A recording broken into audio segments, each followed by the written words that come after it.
بسم الله الرحمن الرحيم فما أوتيتم من شيء فمتاع الحياة الدنيا وما عند الله خير وأبقى للذين آمنوا وعلى ربهم يتوكلون. إن الحمد لله نحمده ونستعينه ونستغفره ونعوذ بالله من شرور أنفسنا ومن سيئات أعمالنا من يهده الله فلا مضل له ومن يضلله فلا هادي له وأشهد أن لا إله إلا الله وأشهد أن محمدا عبده ورسوله. يا أيها الذين آمنوا اتقوا الله حق تقاته ولا تموتن إلا وأنتم مسلمون. يا أيها الناس اتقوا ربكم الذي خلقكم من نفس واحدة وخلق منها زوجها وبث منهما رجالا كثيرا ونساء واتقوا الله الذي تساءلون به والأرحام إن الله كان عليكم رقيبا. يا أيها الذين آمنوا اتقوا الله وقولوا قولا سديدا يصلح لكم أعمالكم ويغفر لكم ذنوبكم ومن يطع الله ورسوله فقد فاز فوزا عظيما. أما بعد فإن خير الحديث كتاب الله وخير الهدي هدي محمد صلى الله عليه وسلم وشر الأمور محدثاتها وكل محدثة بدعة وكل بدعة ضلالة وكل ضلالة في النار. محترم سامعین، دینی بھائیوں، اسلامی ماں اور بہنوں، آج انشاءاللہ اس مجلس میں ہم آپ حضرات کے سامنے ایک صحابی جن کا نام عمرو بن ابسہ ہے، اختصار کے ساتھ ان کے ایمان لانے کا واقعہ اور نبی علیہ السلام سے جب انہوں نے ملاقات کیا تھا ایمان لانے کے وقت، جب نبی علیہ السلام سے ملاقات کی تو نبی علیہ السلام سے انہوں نے بہت سارے سوالات کیے، جن میں سے 13 سوالات میں نے اکٹھا کیے ہیں. ان سوالات کو بتائیں گے اور پھر نبی علیہ السلام نے ان کے 13 سوالات کے جواب کیا دیے وہ ہم اور آپ سنیں گے. یہ نبی علیہ السلام کے جوابات جو ہیں یا ان کے سوالات جو ہیں، یا یوں کہیں سوالات اور جوابات جو ہیں، یہ سب اخلاق پر، تزکیہ نفس پر، اعمال کی اصلاح پر، عقائد اور معاملات پر مشتمل ہیں. بڑی جامع معنی حدیث ہے جو ہم نے اختصار کے ساتھ آج پیش کرنے کا ارادہ کیا ہے. اللہ تعالی ہم سب کو عمل کی توفیق نصیب فرمائے. سننا تو بہت زیادہ ہے، ضرورت ہے اس زمانے میں کہ عمل کیا جائے. آپ حضرات جانتے ہیں قیامت کے دن رب العالمین کے سامنے جب پیشی ہوگی تو جہاں اللہ تعالیٰ بہت ساری چیزوں کے متعلق سوال کریں گے اور ہمیں جواب دینا ہوگا. ان میں ایک یہ بھی ہے وَعَنْ عِلْمِهِ مَاذَا عَمِلَ فِيمَا عَلِمَ. علم کے متعلق اللہ تعالیٰ پوچھیں گے کہ جو تم علم تھا تم نے اپنے علم پر عمل کتنا کیا ہے. اسی لیے روایتوں کے اندر آتا ہے ابو الدرداء رضی اللہ تعالیٰ عنہ بہت روتے تھے اور کہتے لوگوں مجھے اس بات کا ڈر نہیں ہے کہ اللہ تعالیٰ مجھ سے پوچھے گا تم نے فلاں چیز بھی کیوں نہیں سیکھی. اللہ کی قسم مجھے سب سے زیادہ ڈر اس بات کا ہے، مجھے اس بات پر سب سے زیادہ رونا آتا ہے کہ قیامت کے دن حشر کے میدان میں اور رب العالمین کے سامنے کھڑا کیا جاؤں تو رب العالمین فرمائے اے ابو الدرداء فلاں چیز تم کو معلوم تھی لیکن تو نے اس پر عمل کیوں نہیں کیا ہے؟ اللہ تعالی ہم سب کو عمل کی توفیق نصیب فرمائے۔ جس صحابی کا قصہ اور ایمان لانے کی داستان اور جن کے سوالات اور جوابات آپ حضرات کے سامنے آج ہم نقل کریں، نام ہے عمر بن ابسہ، عمر بن ابسہ رضی اللہ تعالی عنہ۔ ان کے متعلق کہا، یہ اپنے متعلق خود بیان کرتے ہیں، انا رابع الاسلام، انا رابع الاسلام، اس امت میں میرے اسلام لانے کا چوتھا نمبر، ہم سے پہلے صرف 3 مسلمان تھے، اللہ اکبر، رسول اللہ صلی اللہ علیہ وسلم، ابو بکر اور بلال، اور کہتے ہیں چوتھا میں ہوا مسلمان۔ اسی لیے ان کا شمار السابقون الاولون میں ہے۔ اللہ تعالی ہم تمام لوگوں کو السابقون الاولون کے نقش قدم پر چلائے، اور اللہ رب العالمین نے ان پر بڑا فضل و کرم کیا تھا۔ بسا اوقات لوگوں نے دیکھا کہ لیٹ گئے ہیں، آرام کر رہے ہیں، اور دھوپ ہوئی تو ان کے اوپر اللہ رب العالمین نے سایہ کرنے کے لیے بادل کو بھیج دیا تھا۔ بڑے اعلیٰ درجے کے صحابی ہیں۔ کہتے ہیں جاہلیت میں نے کبھی بت کی پوجا نہیں کی تھی، بت پرستی سے ہم کو بہت ہی زیادہ نفرت تھی، نہ شراب پیتے تھے نہ حرام کاریاں کرتے تھے، اور کہتے ہیں بت پرستی سے تو ہمیں فطری طور پر نفرت تھی، ہم نے اپنے باپ دادا کے دین کے مطابق کبھی میں نے بت کی پوجا نہیں کیا۔ اور بڑی عجیب بات بیان کرتے ہیں، کہتے ہیں کہ بت کی پوجا سے نفرت کی وجہ یہ تھی کہ ہم لوگ اپنے ساتھیوں کے ساتھ سفر کرتے تو بت پوجنے والے ساتھی اور ہمارے قوم کے لوگ اگر کہیں پڑاؤ ڈال دیتے تھے تو 4 پتھر لاتے تھے، کہیں اگر پڑاؤ ڈالیں تو 4 پتھر وہاں ڈھونڈتے تھے۔ آپ حضرات جانتے عربوں میں پتھر کا ڈھونڈ لینا کوئی مشکل نہیں ہے، کہتے ہیں 4 پتھر ڈھونڈتے تھے، اور چاروں پتھر جب لائے جاتے تو اس میں بیٹھ کر کے ہم قافلے والے دیکھتے کہ ان چاروں میں سب سے خوبصورت سب سے اچھا کون ہے، سب سے اچھا اور سب سے خوبصورت کون ہے۔ کہتے ہیں جب ان چاروں پر نظر دوڑاتے اور سب سے خوبصورت جو ہوتا تھا اس کو تو ایک سائڈ پر رکھ لیتے۔ اللہ اکبر، آج کتنے عبرت و نصیحت کا مقام ہے۔ کہتے ہیں جب بھی ہم لوگ پڑاؤ ڈالتے، کہیں سفر رک جاتا، آرام کرنے کھانے پینے کے لیے کہیں ٹھہرتے تو فوراً 4 پتھر منگائے جاتے تھے۔ چاروں پتھروں کے آ جانے کے بعد قافلے والے دیکھتے کہ ان چاروں پتھروں میں سب سے اچھا پتھر کون ہے۔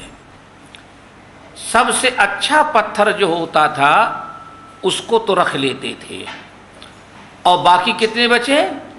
3 پتھر۔ ان 3 پتھروں کو ایک اس سامنے رکھ دیا تھا اور 2 پتھر سائڈوں پر، تو چولہا بن جاتا تھا۔ جو لوگ کہیں باہر میدان میں چولہا جلاتے ہیں تو ان کو تجربہ ہوگا، ایک سامنے اور 2 سائڈ پر۔ کیوں؟ آگ جلانے کے لیے ہوا سے بچنا بہت ہی ضروری ہے، تو سامنے سے رکھ دیتے ہیں تو ہوا سے آگ بچ جاتی ہے، اور سائڈ پر پھر وہ سامنے ایک ہی طرف کھلا رہتا ہے لکڑی ڈالنے کے لیے۔ کہتے ہیں اس پر کھانا پکاتے، جو چوتھا سب سے اچھا تھا اس کو اپنا معبود مشکل کشا غوث بنا کر کے رکھ لیتے تھے۔ کیا بنا لیتے تھے؟ غوث، یہ ہمارا غوث ہے، ہمارا مشکل کشا ہے۔ کہتے ہیں بڑی حیرت ہوتی، پتھر چاروں تھے، ان میں جو اچھا لگا ہمارا مشکل کشا کیسے بن گیا؟ اور کہتے ہیں پھر جب وہاں سے اٹھ کے جانے لگتے تو چاروں کو چھوڑ کے چلے جاتے تھے۔ پھر ہم سوچتے کہ کیسی بیوقوف قوم ہے، کھانا پکانے کے وقت کہیں اتر جائے تو ان کو معبود کی ضرورت ہے، مشکل کشا کی، اور جب سب چھوڑ کر کے جانے لگے تو اب بغیر مشکل کشا کے رہ گئے ہیں۔ کہتے ہیں اس لیے مجھے فطری طور پر بہت ہی زیادہ نفرت تھی۔ کہتے ہیں جاہلیت میں اس لیے میں نے باپ دادا کی دین کی پوجا نہیں کی۔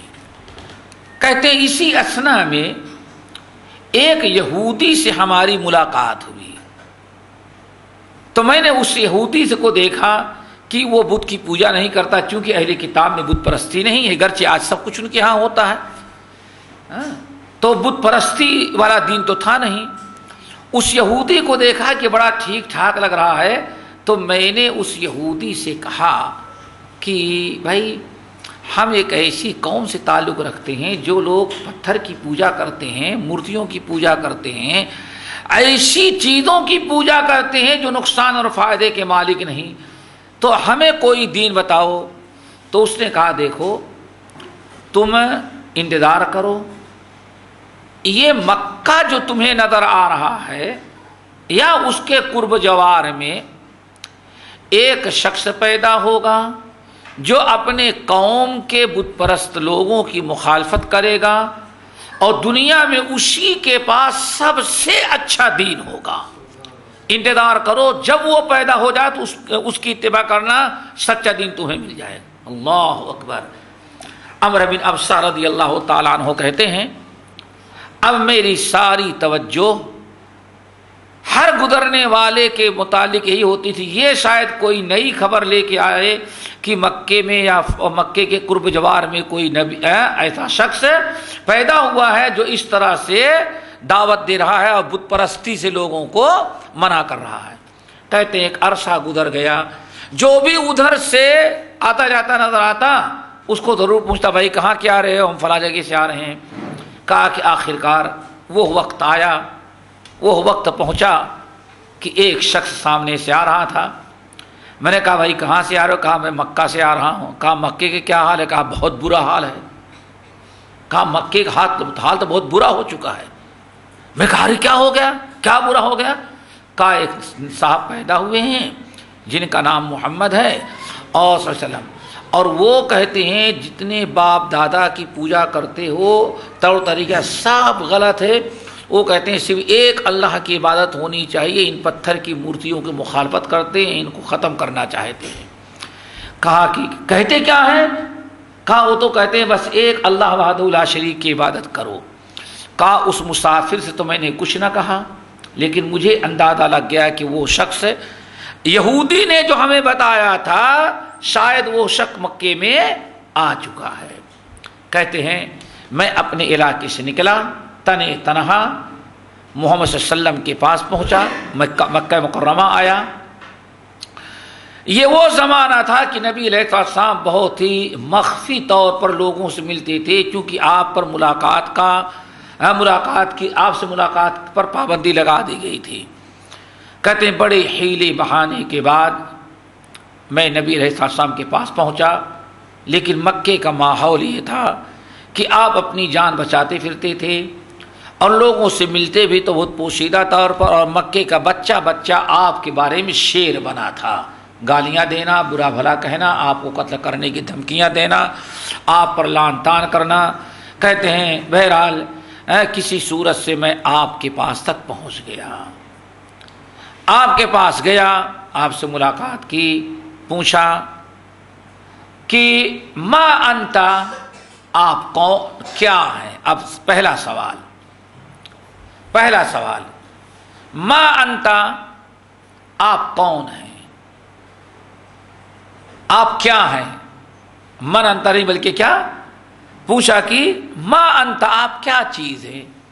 یعنی آپ ایک نئی دعوت لے کر کھڑے ہو گئے، بلا رہے، تو آپ کون سی بلا آپ ہیں، کیا چیز ہے آپ؟ یہ پہلا سوال تھا ما انتا کا۔ عمرو بن ابسہ رضی اللہ تعالیٰ عنہ کہتے ہیں جب میں نے آپ سے پوچھا من انتا، ما انتا پہلا سوال کہ آپ کیا چیز ہیں، کیا حقیقت ہے آپ کی، تو آپ نے فرمایا انا نبی اللہ، اے عمرو میں نبی اللہ ہوں، اللہ کا نبی ہوں۔ آپ نے جواب دے دیا۔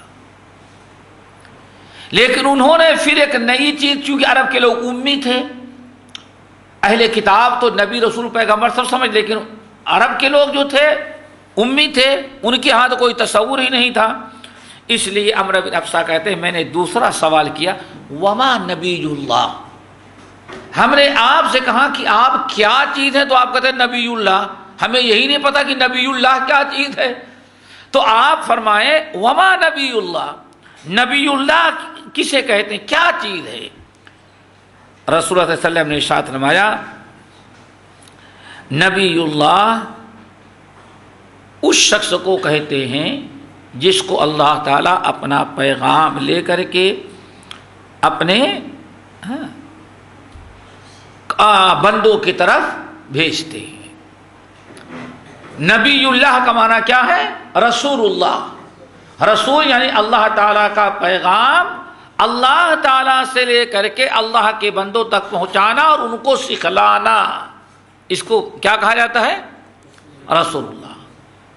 عمرو بن ابسہ کہتے ہیں پھر میں نے تیسرا سوال کیا اللہ ارسلک، اچھا یہ آپ جو کہتے ہیں میں اللہ کا رسول ہوں، تو کیا آپ کی برادری نے آپ کو اللہ کا رسول بنایا ہے؟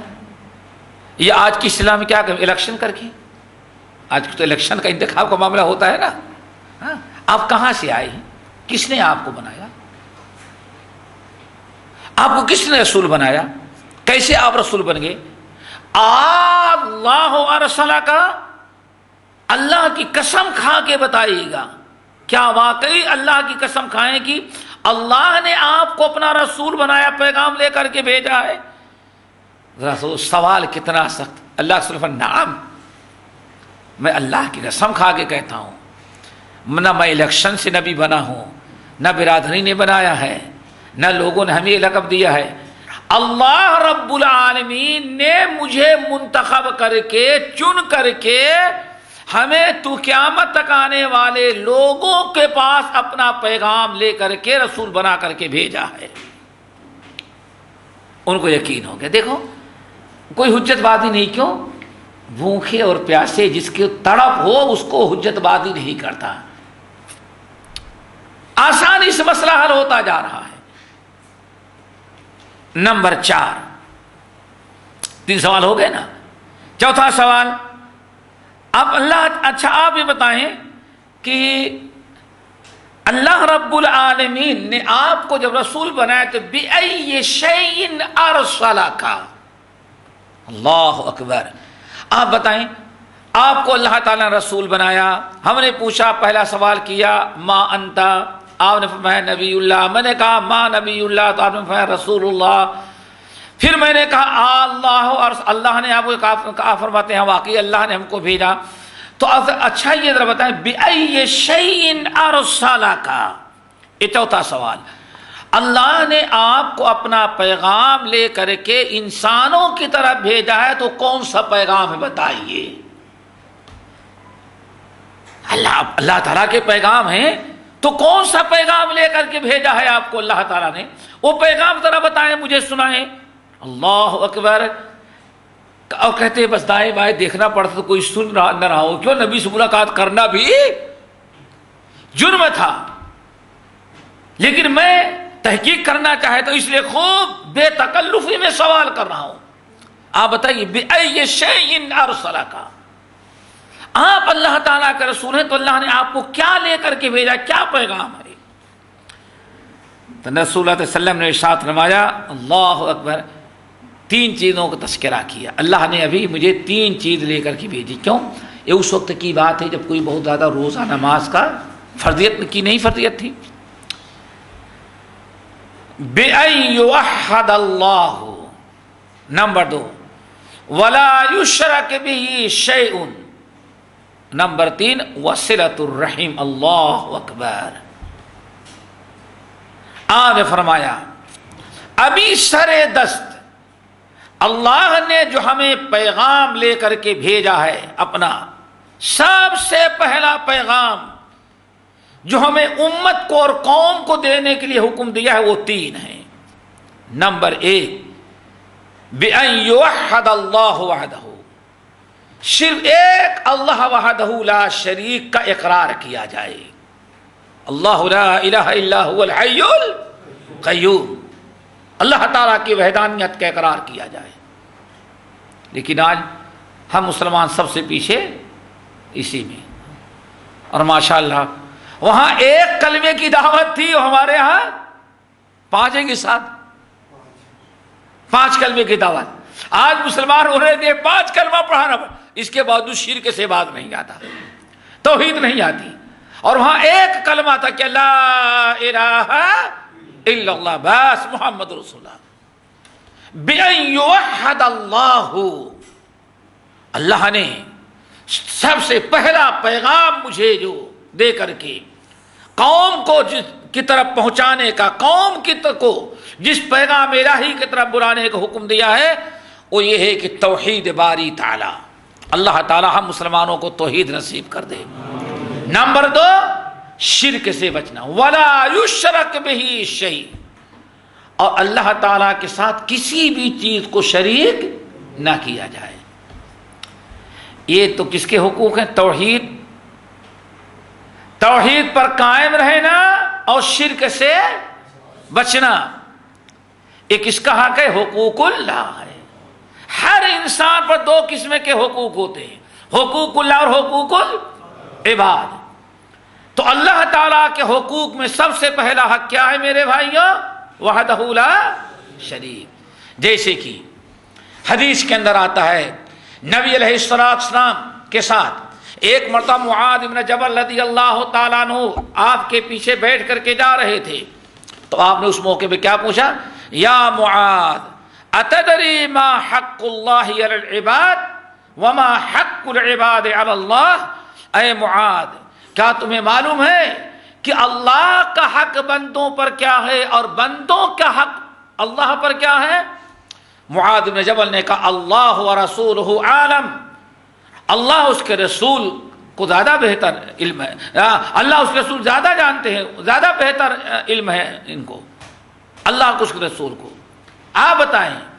تو آپ نے فرمایا حق اللہ علی العباد ان یعبدوہ ولا یشرکوا بہ شیئا، سب سے بڑا حق اللہ کا بندوں پر یہ ہے کہ بندے صرف اللہ کی عبادت کریں، اللہ تعالیٰ کے ساتھ کسی کو شریک نہ کریں. پھر آپ نے فرمایا اچھا بتا سکتے ہو کہ بندوں کا کیا حق اللہ پر ہے؟ تو میں نے کہا نہیں، آپ بتائیے، آپ کو زیادہ علم ہے. تو آپ نے فرمایا اب بندوں کا حق اللہ پر یہ ہے کہ بندے اگر توحید پر قائم رہیں اور اللہ تعالیٰ کے ساتھ کسی کو شریک نہ کریں، شرک سے بچیں، تو اللہ بھی ان کو جہنم کی آگ میں نہ جلائے. اللہ تعالیٰ اپنے حق کو ادا کرنے کی توفیق نصیب فرمائے. تو یہ ہے حقوق اللہ. اور تیسرا حکم جو ہے، تیسرا پیغام جو اللہ نے ہمیں لے کر کے بھیجا ہے وہ جو ہے وصلۃ الرحیم، قرابت داروں کے ساتھ صلہ رحمی کی جائے، رشتہ داروں کے ساتھ. 3 پیغام اللہ نے دیا جس میں حقوق اللہ، حقوق العباد سب آگے. کیوں؟ صلہ رحمی، قرابت داری کا حق ادا کرنا، اس کا تعلق حقوق العباد سے، حقوق اللہ سے نہیں ہے. یہیں سے میرے بھائیوں، اللہ اکبر، توحید کے ساتھ اللہ تعالیٰ نے آپ کو جو سب سے پہلا پیغام لے کے بھیجا تو وہ کیا تھا؟ صلہ رحمی کی دعوت دینا. اسی لیے قرآن پاک کے مختلف قرآن پاک میں اعلان کیا اے مکے کے لوگو، اگر تم میری دعوت کو قبول نہیں کرتے تو مجھے تنگ تو نہ کرو، کم سے کم قرابت داری کا خیال رکھو. صلہ رحمی، قرابت داری دعوت کے میدان میں بہت بڑا کردار ادا کرتا ہے. اسی لیے آن نے فرمایا ابھی تو سر دست اللہ تعالیٰ نے مجھ کو یہ پیغام لے کر کے بھیجا ہے. یاد ہو گئے تینوں؟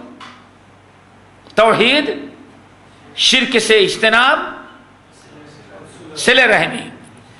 4 سوال ہو گئے. اللہ اکبر. نمبر 5، پانچواں سوال، بڑے ہوشیار تھے. اچھا ٹھیک ہے، آپ بتائیں من معک علی ھذا الامر، ابھی تک آپ کے ساتھ کتنے لوگ ہوئے ہیں؟ کیوں بھائی؟ دنیا میں کہتے ہیں نہیں وہ حق پر ہے، کیوں؟ تعداد اس کی زیادہ ہے.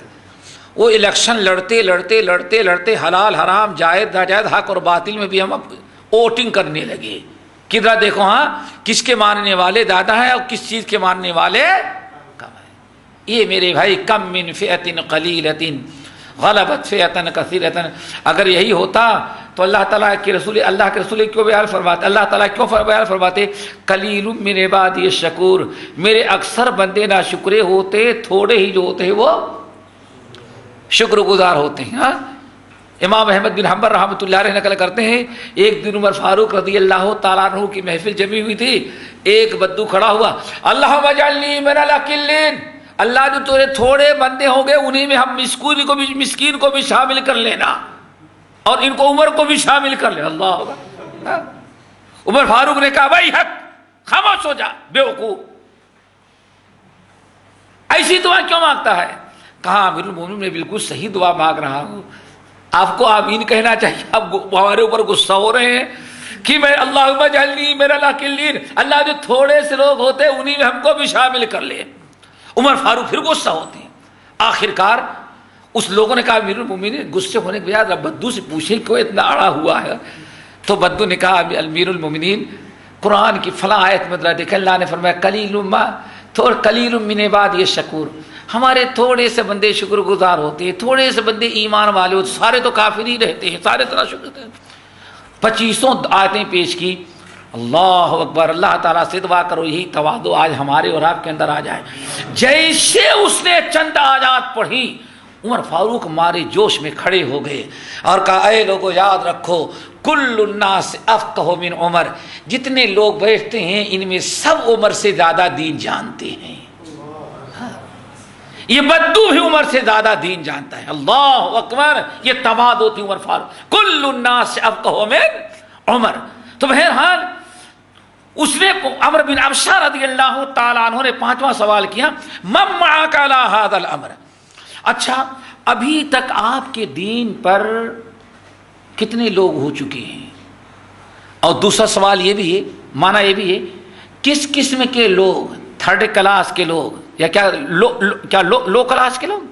ہاں اور لو کے اپوزٹ ہاں ہائی فائی کے 3rd کلاس کے لوگ محنت مزدوری کرنے کون آ رہے ہیں آپ کے ساتھ؟ آپ بتائیں کہ ابھی تک آپ کی جماعت میں کون شامل ہے؟ کون سے لوگ ہیں؟ کتنے لوگ ہیں؟ اللہ اکبر. من معک علی ھذا الامر. نبی علیہ السلام سے سوال پر سوال کرتے جا رہے ہیں. وہ بھی پہلی ملاقات ہے لیکن نبی علیہ السلام کی پیشانی پہ ذرہ برابر بل نہیں آتا، غصہ نہیں آتا. ہر سوال کا جواب سنجیدگی سے، ہر سوال سن رہے ہیں اور جواب سنجیدگی کے ساتھ آپ دے رہے ہیں. من معک علی ھذا الامر، کس قسم کے لوگ، کس درجے کے اور کون سے لوگ آپ کے ساتھ ابھی تک ہو پائے ہیں؟ کیا تعداد ہے ان کی؟ اللہ اکبر. اللہ کے رسول نے فرمایا عمر بن ابشہ میرے ساتھ الحمدللہ حر و عبد، ایک بیچارہ غلام ہے اور ایک آزاد ہے. ابو بکر و بلال. اللہ اکبر. یعنی ابھی تک میرے ساتھ جو ایمان لائے ہیں، جو ہمارے ساتھ شامل ہوئے ہماری جماعت میں، صرف کون ہے؟ ابو بکر اور بلال. یعنی اس کا خدیجہ تو پہلے ہی سے تھی الحمدللہ، مردوں میں ہاں. اللہ اکبر. ابو بکر و بلال، ابو بکر ہیں اور حضرت بلال ہیں. یہاں اہل علم کہتے ہیں اللہ اکبر، نبی علیہ السلام کا جواب بڑا چچا تلا، بڑا فصیحانہ، فصاحت اور بلاغت سے بھرپور ہے. آپ نے فرمایا حر، ایک غلام ہے اور ایک آزاد ہے. اللہ اکبر. ابو بکر سے زیادہ مکے میں کوئی شریف انسان نہیں تھا اور حضرت بلال سے زیادہ کوئی معمولی آدمی نہیں تھا. آپ نے اشارہ کیا عمرو بن ابسہ ہمارا اللہ نے جو ہمیں پیغام لے کر کے بھیجا یہ کوئی ایک قسم کے لوگوں کے لیے نہیں ہے، ہر ایک کے لیے، بڑا سے بڑا اور چھوٹا سے چھوٹا، ہر انسان کے لیے اللہ تعالیٰ نے یہی پیغام ہم کو لے کر کے بھیجا ہے۔ جس طرح سے مالداروں کو میرا پیغام قبول کرنا ضروری ہے، ایسے ہی محنت مزدوری کرنے والے غلام حبشی کو ہمارے اوپر ایمان لانا ضروری ہے۔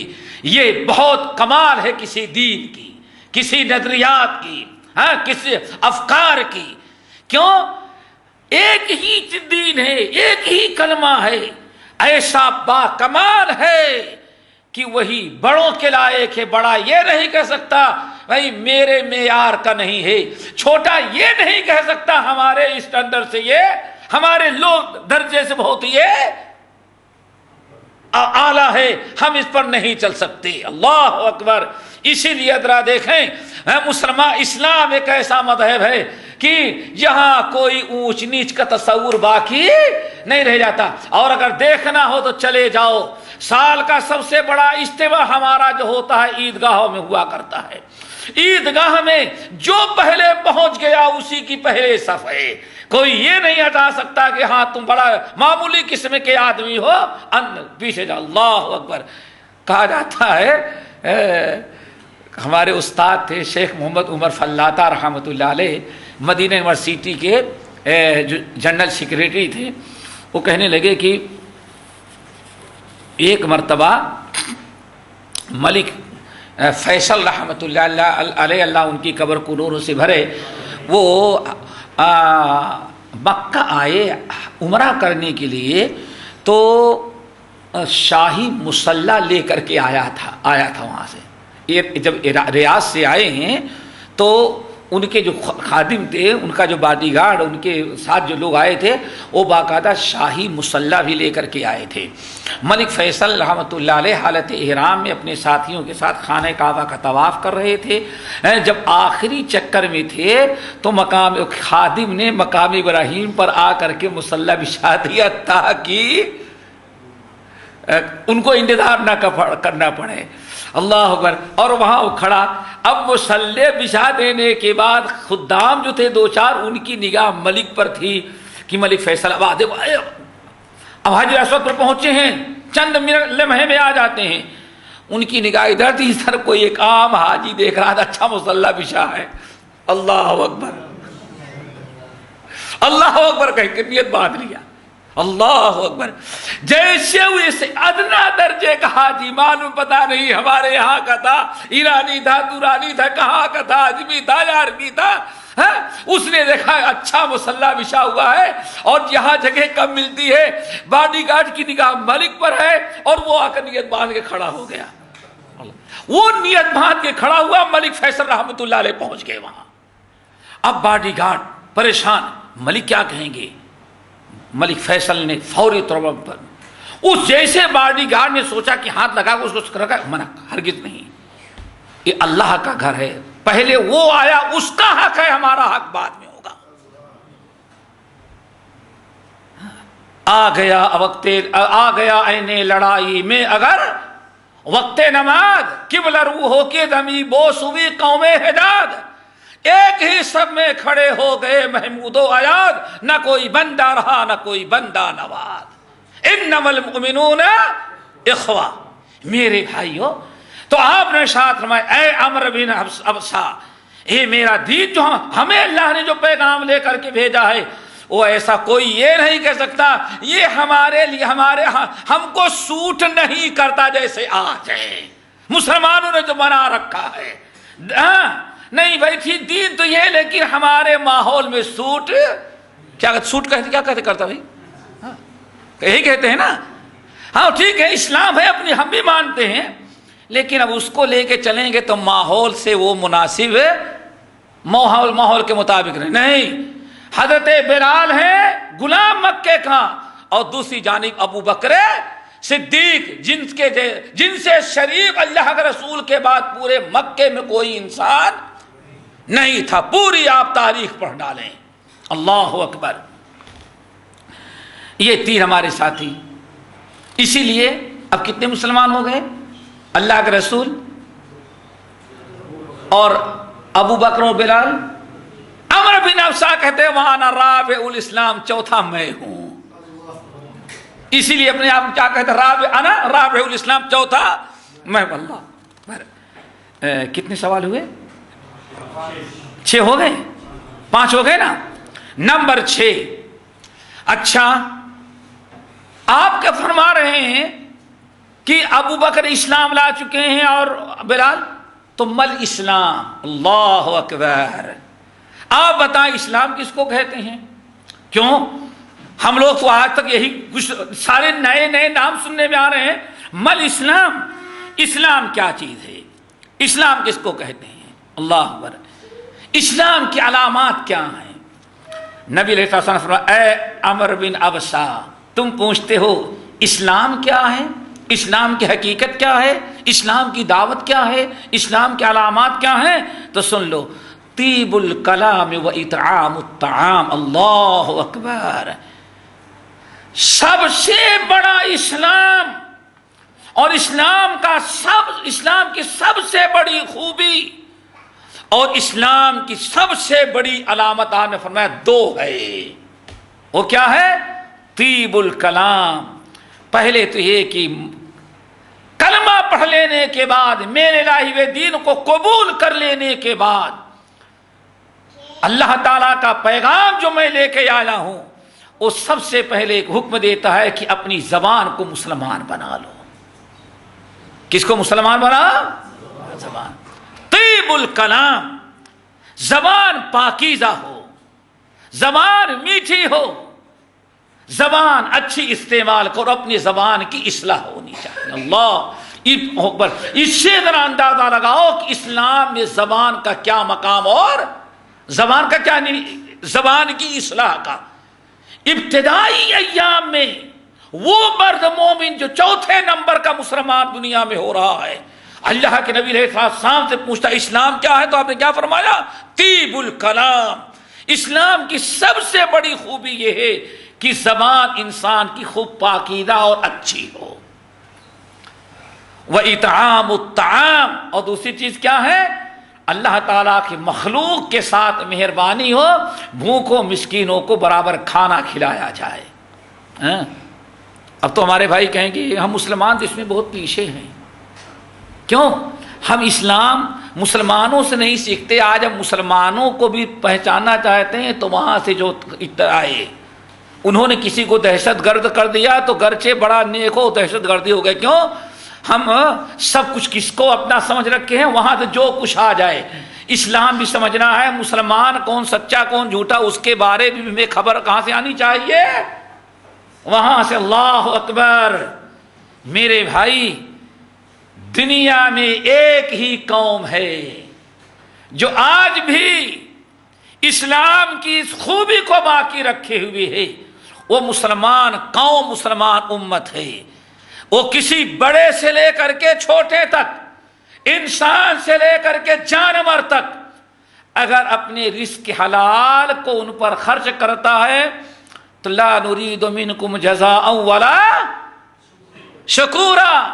صرف مقصد یہ ہوتا ہے کہ اللہ ہم سے راضی ہو جائے. لا نرید منکم جزاء ولا شکورا الا ابتغاء وجہ اللہ، صرف اللہ کی رضا خوشنودی کے لیے.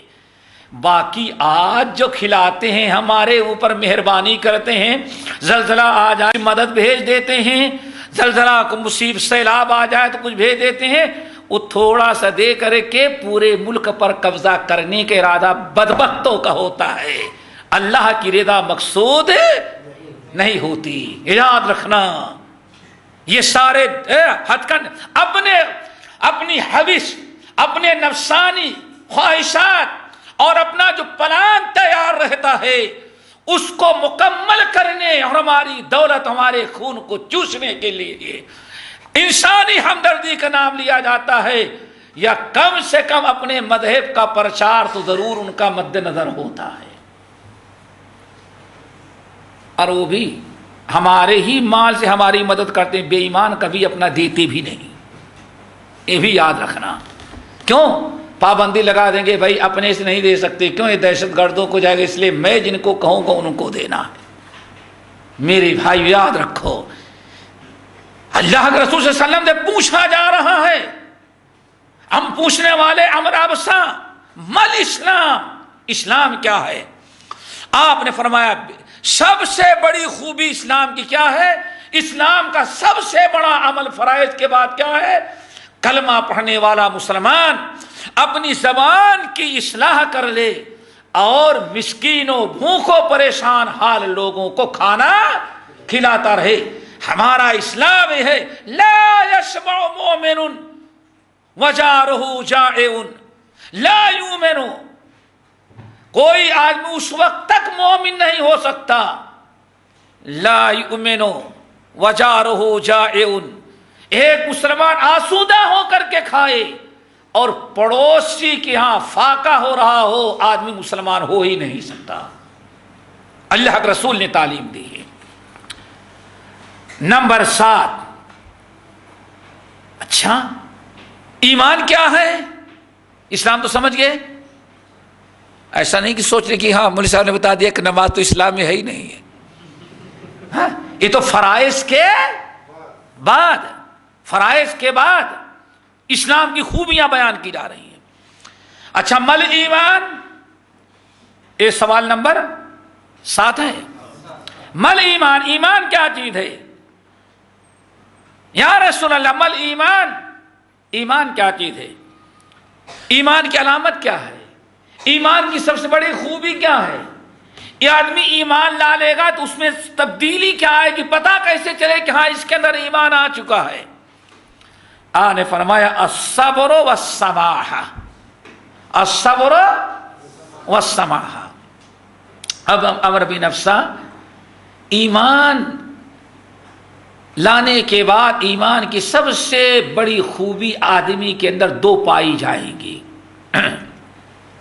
یعنی ایمان کا اثر کیسے ظاہر ہوگا، پتہ کیسے چلے گی ان کے اندر ایمان آ چکا ہے؟ ایمان کی سب سے بڑی علامت ہے، اسلام کا سب سے بڑا عمل ایمان کا کیا ہے؟ الصبر والسماحہ، کہ آدمی صبر کرتا ہوا نظر آئے اور سماحہ اور سخاوت کرتا ہوا نظر آئے۔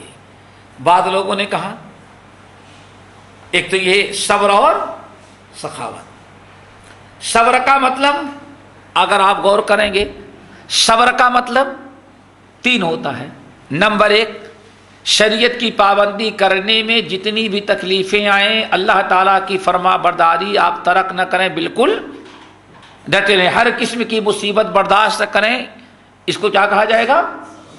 صبر علی الطاعہ۔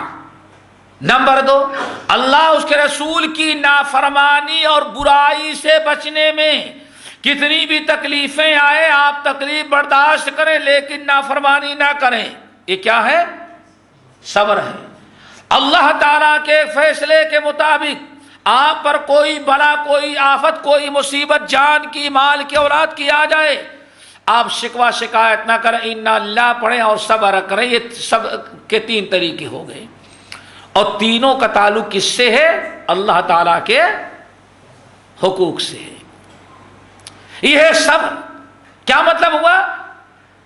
کتنی بھی مشکلات میں ہو آدمی کو اطاعت و فرما برداری، برائیوں سے بچتے ہوئے دیکھ لو، سمجھ جاؤ کہ اتنی آفتیں بلائیں، اتنی مصیبتیں برداشت کر لے رہا ہے، کون سی خوبی اس کے اندر ہے، کون سی طاقت ہے کہ صبر کر رہا ہے؟ سمجھ جاؤ کہ وہ طاقت جو اس کو صبر کرنے پر مجبور کر رہی وہ کیا ہے؟ ایمان۔ یہ ایمان کی علامت ہے۔ سخاوت، صاحب حضرات سمجھتے سخاوت کا تعلق کس سے ہوتا ہے؟ اللہ تعالیٰ کے مخلوق کے ساتھ، یعنی آپ خالق سے کا بھی حق ادا کریں اور مخلوق کا بھی۔ سخاوت، جان کی سخاوت، مال کی سخاوت، قوت و طاقت کی سخاوت، وقت کی سخاوت، علم کی سخاوت۔ سخاوت کا مطلب یہ ہے کہ سامنے والے کے آپ کام آ جائیں، ایک مومن دوسرے مومن کے جو کام آئے، اس بات کی نشانی ہے کہ ہاں اس کے دل میں کیا ہے؟ ایمان۔ بڑے بڑے لوگ پیدا ہوئے، بڑے بڑے لوگوں کو ایوارڈ ملتا ہے، لیکن اللہ اکبر کبھی آپ اندازہ لگاتے ہیں کہ ایک مرد مومن اگر اپنے جان مال قوت و طاقت کی سخاوت کرنے لگتا ہے تو دنیا میں اس کی کوئی مثال پیش نہیں کر سکتا۔ چھوٹی سی مثال دیں، آپ لوگوں نے سنا ہوگا کہ اللہ تعالیٰ نے جب نبی علیہ السلام کو وفات دیا، ابو بکر صدیق خلیفہ بن گئے، تو مدینے کے قرب و جوار میں کتنے گھروں میں بڑا ماتم، بڑا افسوس معلوم پڑتا تھا کہ ہاں اس کے گھر میں میت ہو گئی ہے، بوڑھی رو رہی ہے، اندھا رو رہا ہے، کنواری بچیاں، پردہ نشی عورتیں پریشان حال ہیں۔ خلیفہ ابو بکر بنے ہیں، خوشی کے بجائے سارے لوگ کیا کر رہے ہیں؟ رو رہے ہیں، بڑا ہنگامہ۔ معلوم کیا کہ بھئی آپ کیوں رو رہے ہیں؟ تو پتا چلا کہ 50 سینکڑوں گھر اپاہجوں کے، غریبوں کے، مسکینوں کے، بیواؤں کے تھے، ان کے گھر میں اس لیے رونا اور ماتم اور غمزدہ بھرا ہوا ہے گھر، وہ اس لیے کہنے کہ ایک زمانے سے ابو بکر ہمارے گھر میں جھاڑو لگا جاتا تھا، اب تو ابو بکر بڑا آدمی بن گیا، اب میرے گھر میں جھاڑو کون لگائے گا؟ سوچا آپ نے؟ خلیفہ ہو کوئی نظیر پیش کر سکتا ہے؟ کوئی کہتا ہے کہ اب تو ہمارے گھر میں پانی کون پہنچائے گا؟ کیوں؟ وہ ابو بکر جو خلیفہ بن گیا، ہم پردہ نشی پانی نہیں جا سکتی تو وہ رات میں آ کر کے ہمارے گھر میں 24 گھنٹے کا پانی بھر کے جایا کرتا تھا۔ اللہ اکبر! ہے آج کیا ہیومن ہاں ان چوروں میں ہے کوئی ایسا دکھلانے والا؟ ہاں کہ صرف اس کے لیے صرف کافروں کے لیے، مسلمانوں کے لیے کیا کر رہی ہیں وہ قومیں؟ اتنا سب کچھ ہو رہا ہے، کسی کی آواز اٹھی ہے نا؟ سوچو، یہ ہے انسانیت کا علمبردار مسلمان ہوتا ہے۔ لٹیرے، چور، بے ایمان یہ کبھی انسانیت کا علمبردار نہیں ہو سکتے۔ عبد الرحمن بن عوف رضی اللہ تعالیٰ عنہ ہیں، اللہ اکبر، ایک دن کہیں رات کو کہیں باہر گئے ہوئے تھے، آئے دیکھا کہ ایک آدمی جا رہا ہے بڑی تیزی کے ساتھ، انہوں نے سمجھا شاید کوئی چور ہی ہوگا، ذرا دیکھیں چور کہاں جاتا ہے۔ وہ آدمی تیزی کے ساتھ چلا جا رہا ہے اور پیچھے سے چپکے چپکے عبد الرحمن کی تو چور پکڑ لوں گا۔ بہرحال آگے گیا، ہاں ایک جھوپڑا آیا، اس جھوپڑے کے اندر آدمی گھس گیا اور عبد الرحمن بن عوف دور کھڑے ہوئے دیکھ رہے ہیں کہ بس ابھی چور نکلے گا۔ اللہ اکبر! اجالا ہوا، نکلے تو عمر فاروق تھے۔ وہ عبد الرحمن بن عوف کہتے ہیں شاید کہ انہوں نے گھر والوں سے چھپ چھپا کر کے کوئی اور شادی کر لی ہے، اس لیے چپکے سے یہ دوسری بیوی کے پاس آتے ہیں۔ اللہ اکبر! پھر دوسرے دن عمر فاروق کے پیچھے لگے، دیکھتے ہیں تاکہ پتا چلا ایک جھوپڑے میں گئے، اس کے بعد بھگے دوسرے جھوپڑے میں گئے، تیسرے میں گئے، چوتھے میں گئے۔ اللہ اکبر! صدیق اکبر عمر فاروق تو واپس آ گئے۔ عبد الرحمن بن عوف کہتے ہیں میں ان جھوپڑوں میں گیا، چھوٹے چھوٹے خیمے لگے گھر میں، کہا کہ وہ کون تمہارے گھر میں آتا ہے؟ عورت کہتی نہیں بتا سکتا۔ سالوں گزر گئے، آتا ہے گھر میں جھاڑو لگاتا ہے، چولہے کی راکھ نکالتا ہے اور بکریوں کو سب لے جا کر کچرا پھینکتا ہے اور پانی بھر کر کے بکریوں کو دودھ نکال کر کے پھر وہ چلا جاتا ہے۔ اللہ اکبر! دوسرے تم یہاں کیا کرتا، یہاں تمہارے یہاں کون آدمی آتا ہے؟ پتہ نہیں کون ہے، بس ایک آتا ہے۔ اللہ اکبر! وہ کیا کرتا ہے؟ وہ ہمارے جانوروں کو چارہ دے کر کے، چارہ کاٹ کر کے کھلا کر کے وہ چلا جاتا ہے۔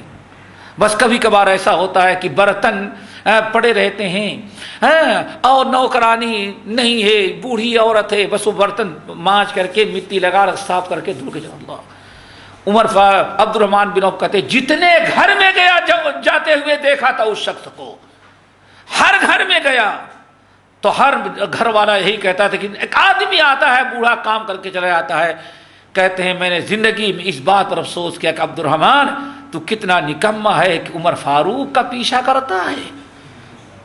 ہر ایک کے گھر میں جا کر کے کام کرنے والے کون تھے؟ عمر فاروق رضی اللہ تعالی۔ اور ذرا سنو، امام ابن سعد رحمت اللہ علیہ طبقات کے اندر نقل کرتے ہیں، اللہ اکبر، ایک موقع پر خباب بن ارت رضی اللہ تعالیٰ عنہ جو برادر پیشے کے لوہار تھے، لوہار جانتے ہیں نا، لوہار تھے، اللہ اکبر. ایک موقع پہ کہیں چلے گئے، عربوں میں عورتوں کا دودھ نکالنا، کہ گائے کا یا بکری کا اونٹنی کا عورت دودھ نکالے، بہت بے غیرتی سمجھی جاتی تھی. گھر میں بیوی ہے، ایک بیٹی ہے کنواری بس، لیکن نبی علیہ السلام رحمت اللہ عالمین اپنے گھر سے نکلتے ہیں اور روزانہ جا کر کے خباب بن عرت کے بکری کا دودھ نکال کر کے گھر والوں کو دیتے ہیں. دوسرے دن پھر دودھ نکالنے کے وقت پہنچ جاتے ہیں آپ. جب تک خباب بن عرت واپس نہیں لوٹے، ان کی بیٹی کہتی ہے ہمارے روزانہ صبح شام ہماری بکری کا دودھ نکالنے والے محمد صلی اللہ علیہ وسلم ہوا کرتے تھے. اور کہتے ہیں حالت یہ ہے کہ گھر میں سب سے بڑا برتن جو ہوتا تھا، اللہ رسول فرماتے لاؤ وہ برتن، اس برتن کو منگاتی تھی اور اتنا بکری دودھ دیتی نبی علیہ السلام کے دست مبارک کے لگ جانے کے بعد کہ چھاتیوں کا دودھ ختم ہی نہیں ہوتا تھا، برتن پورا بھر جاتا تھا.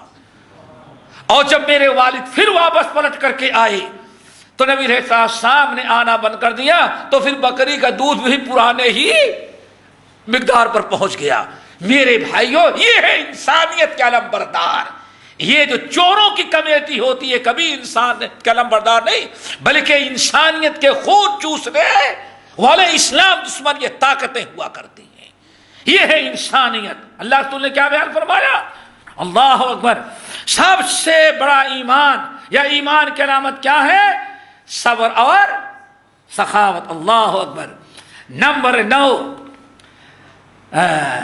سب سے افضل اور بہترین ایمانی عمل کیا ہے؟ یعنی 9واں سوال کس کا؟ ابو بکر عمرو بن ابسہ نے 9واں سوال کیا، یا رسول اللہ اچھا ایل ایمان افضل، آپ بتائیں. ایمان تو بہت ساری چیزوں کا نام بتا رہے، لیکن سب سے بہترین ایمان کیا ہے؟ آپ نے فرمایا خلق حسن. اچھے اخلاق سے بہتر کوئی ایمانی عمل نہیں ہو سکتا. نمبر 10، یا رسول اللہ آپ بتائیں کہ سب سے افضل نماز کون سی ہوتی ہے؟ نماز، اگر نماز پڑھی جائے تو دیکھیں، نماز نبی علیہ السلام یہ 5 وقتہ نماز فرض ہوئی ہے. اس نے معراج والی رات سے پہلے بھی نبی علیہ السلام نماز پڑھتے تھے، اور عربوں میں نماز کا تصور تھا، گرچہ کیفیت میں فرق رہا. وہ ابراہیم کیا ہے، ابراہیم علیہ السلام کی نماز کا تذکرہ ہے نا. ابراہیم علیہ السلام نماز ان ھذا فی الصحف الاولی صحف ابراہیم و موسیٰ، ان تمام میں آپ چلے جائیں نماز وغیرہ کا تذکرہ. موسیٰ علیہ السلام نماز پڑھتے تھے، ابراہیم علیہ السلام کے متعلق نماز کا ہے، اسماعیل علیہ السلام کے متعلق نماز کا ہے. تو نماز ہوتی تھی، لیکن کیفیتوں میں تبدیلی. نماز کا تصور تھا، نماز نام کی عبادت پہلے بھی ہوتی رہی. تو کہتے ہیں میں نے پوچھا یا رسول اللہ ای الصلاۃ افضل، سب سے بہترین نماز کیا ہوگی؟ آپ نے ارشاد فرمایا سب سے بہترین نماز جو ہوتی ہے وہ طول القنوت. سب سے بہترین نماز ہوتی ہے جس میں خوب لمبا قیام کیا جائے، یعنی لمبی پڑھی جائے. اور آج ہمارے ہاں سب سے مختصر، یعنی بڈھوں کا تو پہنچنا بہرحال امام صاحب کے پیچھے مشکل ہو جاتا ہے. اللہ کا شکر ادا کرو ایک ایسے ملک میں جہاں اطمینان سے نماز پڑھنا نصیب ہے. اور یہاں سے جائیں کمر میں تھوڑی تکلیف ہو، پیر میں تکلیف ہو، تو میرا ہمارے یہاں کے امام کے پیچھے تو نہیں پڑھ سکتا آدمی. کیوں؟ اس سے بھی زیادہ آپ کی اسپیڈ ہوگی تبھی آپ کور کر سکتے ہیں، ورنہ وہ رکوع میں ہوگا تو آپ ابھی سورۃ الفاتحہ پڑھتے ہوں گے. طول القنوت، خوب لمبے قنوت والی. وقوموا للہ قانتین. اللہ اکبر. نمبر نہیں 10 ہو گئے نا. نمبر 11 سب سے اچھی سوال یہ کیا کہ یا رسول اللہ آپ بتائیں کہ سب سے بہترین ہجرت کیا ہے؟ ای الہجرت افضل، سب سے بہترین ہجرت کیا ہے؟ آپ نے ساتھ رمایا، چونکہ نبی علیہ السلام کے زمانے میں کئی قسم کی ہجرتیں ہوئی تھیں. سب سے پہلی ہجرت تو ہے جو وقتی ہجرت تھی، جب تک مسلمانوں کو کوئی انتظام نہ ہو جائے ٹھکانے کا تب تک کہاں اللہ کے رسول نے بھیج دیا تھا لوگوں کو؟ حبشہ. لیکن وقتی ہجرت تھی. پھر جب مدینہ طیبہ میں مسلمانوں کا بہترین ٹھکانہ بن گیا تو اب جو ہجرت کر مسلمان ہوتا تو ہجرت کرنا ضروری ہے، جو ہجرت کر کے آتا وہ دائمی ہجرت ہوتی تھی. پھر اس کے بعد دنیا میں اور جگہوں کی ہجرت نہیں رہ گئی تھی. اور اسی طرح سے بہت سارے لوگ اپنے گاؤں وطن سب چیزیں چھوڑ کر کے ہجرت کر کے مدینہ طیبہ آ جاتے تھے. مدینہ طیبہ میں آباد ہونے کا ارادہ نہیں رہتا تھا، بلکہ مدینہ طیبہ میں آنے کا سال 2 سال 6 مہینے رہنے کا مقصد یہ ہوتا تھا کہ نبی علیہ السلام کے پاس رہ کر کے دین سیکھ لیں گے، پھر اس کے بعد اپنے وطن واپس چلے جائیں گے. یہ بھی ایک قسم کی کیا تھی؟ ہجرت تھی. تو اسی لیے عمرو بن افسہ نے کہا ای الہجرت افضل، آپ بتائیے کہ سب سے افضل ہجرت کیا ہوتی ہے؟ نبی علیہ السلام نے ارشاد فرمایا افضل الہجرت ان تہجر ما کرہ ربک. میاں سب سے افضل ہجرت یہ ہوتی ہے، سب سے افضل ہجرت یہ ہوتی ہے کہ ان تہجر ما کرہ ربک، اللہ اس کے رسول نے جن چیزوں کو ناپسند کیا ہے ان کو چھوڑ دینا سب سے بڑی ہجرت ہے. یعنی برائیوں سے اور نافرمانیوں سے باز رہنا سب سے بڑی ہجرت نبی علیہ السلام نے قرار دیا. نمبر 12، یا رسول اللہ آپ بتائیے، 12واں سوال، ای الجہاد افضل، آپ بتائیے کہ سب سے افضل جہاد. اللہ اکبر. جہاد کے بارے میں سوال کیا کہ یا رسول اللہ ای الجہاد افضل، آپ بتائیے سب سے بہترین اور سب سے افضل جہاد کیا ہے؟ اللہ اکبر. نبی علیہ السلام نے کیا ارشاد فرمایا؟ من عقر جوادہ واحرق دمہ. من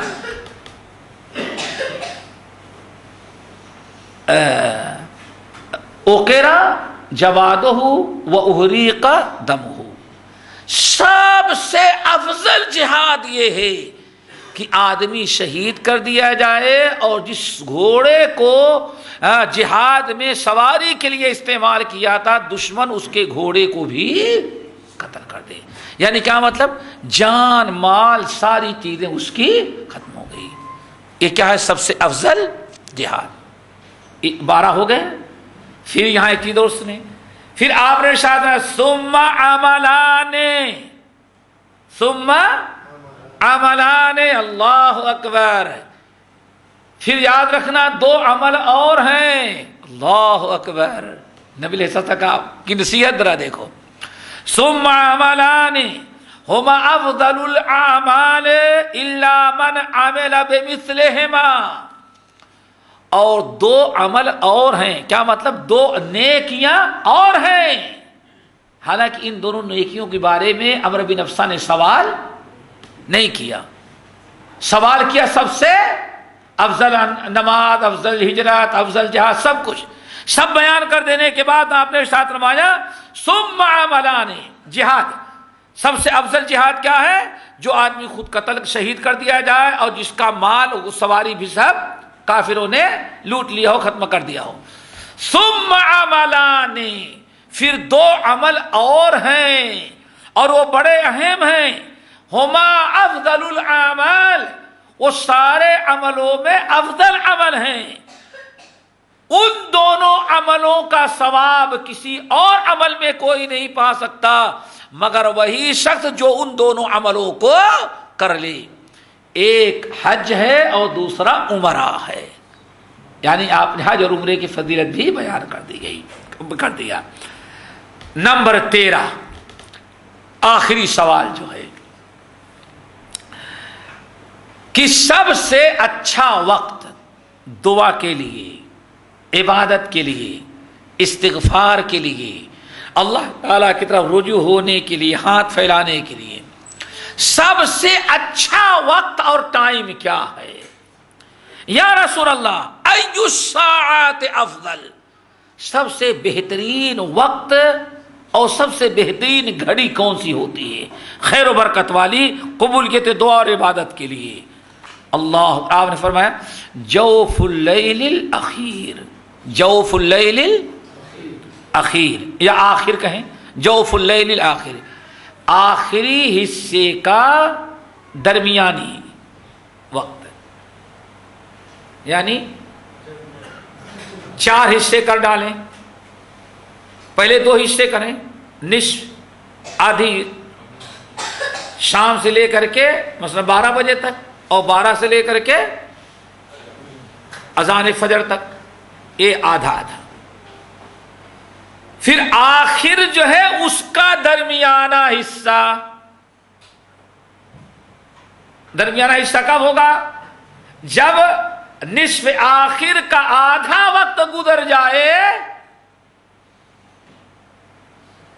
یہی ہوگا نا، نصف آخر کا آدھا حصہ گزر جائے تو آخری حصے کا آخری نصف آخر کا درمیانہ حصہ ہوگا، یعنی 3 حصے گزر جانے کے بعد کیا مطلب ہوگا؟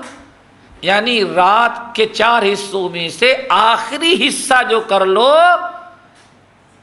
فجر سے پہلے والا، سب سے زیادہ قبولیت دعا کا وہی وقت ہوگا جس کے بارے میں قرآن پاک نے کہا وَبِالْأَسْحَارِ هُمْ يَسْتَغْفِرُونَ، سحر کے وقت، سحر کب کرتے ہیں؟ وہی رات کا 4تھا حصہ جو ہوتا ہے اسی کو کیا کہا ہم لوگ سحر کا وقت کہتے ہیں، اور سب سے افضل وقت یہ 13 سوالات کے ان کو جواب مل گیا۔ پھر کہنے لگے یا رسول اللہ اب آپ بتائیں، بس آپ کے پاس ڈٹ کے بیٹھا رہوں، ابو بکر ہیں، بلال ہیں، اور میں بھی رہوں گا آپ کے ساتھ، جو ہوگا مکے والے کریں گے دیکھا جائے گا، یا کہ میں اپنے وطن جاؤں اور وہاں جا کر کے اسلام کی دعوت دوں؟ اللہ کے رسول نے فرمایا نہیں، الحق بقومک، ابھی مکے میں حالات سازگار نہیں ہیں، اس لیے بہتر ہے تم یہاں سے واپس چلے جاؤ، اپنے وطن قوم میں رہو، وہاں جو ہو سکتا ہے دعوت کا کام کرتے رہو، اور جب تم نے سنا کہ حالات بدل گئے یا ہمیں کوئی اچھا ٹھکانہ مل گیا تب تم وہاں ہجرت کر کے آ جانا۔ حضرت عمرو بن ابسہ رضی اللہ تعالیٰ عنہ کہتے ہیں میں چلا گیا اپنے وطن، گاؤں کے لوگوں میں پہنچا، حتی الامکان اسلام کی دعوت دی، لوگوں نے قبول بھی کیا، پسند بھی کیا، دین پھیلا بھی، لیکن بے قراری تھی کہ آخر اللہ وہ وقت لائے کہ نبی کے پاس جاؤں، اللہ کے رسول کو کوئی مستقل ٹھکانہ ہو جائے۔ کا روزانہ پوچھتا تھا، جو بھی گزر رہا ہے پوچھ رہا ہوں، آخر کار کئی سال گزر گئے، کئی سال گزر گئے، 5-6 سال گزر گئے، پھر پتا چلا کہ نبی علیہ السلام ہجرت کر کے آ گئی ہیں مدینہ طیبہ میں۔ کہتے بس خوشی کی انتہا نہیں تھی، انتظار تو تھا ہی، جیسے پتا چلا کہ ہجرت کر کے مدینہ طیبہ آپ آ چکے ہیں، میں اپنا سب کچھ چھوڑ چھاڑ کر کے مدینہ طیبہ پہنچا۔ نبی علیہ السلام اپنے ساتھیوں کے ساتھ بیٹھے ہوئے تھے، میں پہنچا، سلام کیا تو میں نے کہا یا رسول اللہ آپ ہم کو اتعرفونی، آپ پہچان رہے ہیں؟ اللہ اکبر، آپ مجھے پہچان رہے ہیں؟ عارف میں تم آئے تھے ہمارے پاس نا وہاں؟ ہاں اللہ رسول میں ہی ہوں۔ کہتے ہیں پھر اس کے بعد میں بھی مدینے میں آباد ہو گیا۔ یہ اختصار کے ساتھ حضرت عمرو بن ابسہ رضی اللہ تعالیٰ عنہ کے ایمان لانے کا واقعہ اور ان کے یہ حالات تھے۔ اللہ تعالیٰ ہم سب کو عمل کی توفیق نصیب فرمائے اور ہمارے اندر بھی اخلاص اور استقامت عطا کر دے۔ آج بہت ضرورت ہے استقامت کی۔ اللہ تعالیٰ جو سنتے ہیں اس پر عمل کرنے کی توفیق دے، یاد رکھنے کی، غیروں تک پہنچانے کی ہمت دے، اور اللہ رب العالمین ہم تمام لوگوں کی خدمات کو قبول کر دے۔ سبحانک اللہم و بحمدک، اشہد ان لا الہ الا انت، استغفرک و اتوب الیک۔ اللہ